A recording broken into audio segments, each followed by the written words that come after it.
Carlos Yulo masayang namasyal sa Paris kasama ang kanyang girlfriend na si Chloe San Jose. Matapos nga manalo ng 2 gold medal sa Paris Olympics nitong nakaraan, ay sinulit ni Carlos Yulo ang oras at masaya itong namasyal sa Paris Disneyland kasama ang kanyang girlfriend na si Chloe San Jose.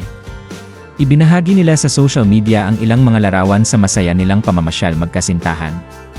Sa isang maikling video makikita pa si Chloe na sinusuot ang isang Lilo and Stitch headband at nilagyan niya ng captions na, "My inner child is happy."